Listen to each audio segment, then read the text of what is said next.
So when we start with the full yogic diaphragmatic breath, we look to the belly first. This is a deep belly breath. As Dean inhales, the belly lifts. And as he exhales, the belly will fall. Really simple, deep breath into the belly. And you'll be able to see that Dean places his hand on his belly, allowing him to feel the hand lift as he breathes in. And then it just drops as he breathes out. So this is just a practice in itself, just learning how to breathe deeply into the belly and feel it inflate with each inhale.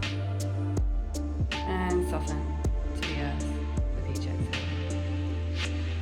We then move to a horizontal style breathing. It's nice to have the hands on the chest, maybe the middle fingers joining, so that you can feel them move apart. Think horizontal as you breathe into the side ribs. We start with the belly lifting, inhale, and side ribs expand. As he exhales, the fingers come back together and the side ribs move in, belly drops. Inhale, belly lifts. Hands move apart as the side ribs move to the side. And then everything drops down, the lungs deflate, the fingers come back together, the side ribs move in. So we're connecting the belly breath with the side rib breath, parts 1 and 2 of the full yogic breath.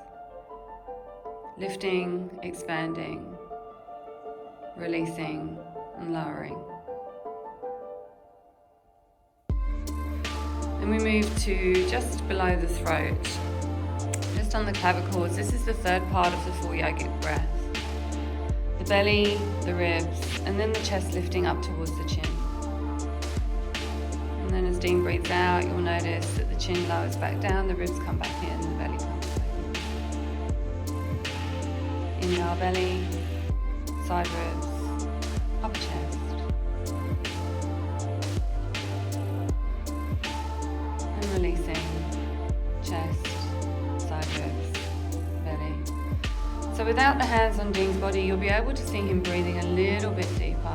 Full yogic breath. And this should be what it feels like in your own body. It may not look like this initially, but once the breath is practiced, the long deep breaths will inflate each part of the torso in the way that we describe. Inhaling into the belly, belly fully inflates, side ribs expand, chest lifts. And then the chest lowers, side ribs come in, belly button drops to spine. Nasal breathing, allowing the cilia, the little hairs inside the nostrils, just to detoxify everything that comes in. And fully into the diaphragm underneath the abdomen. The highest quality breath.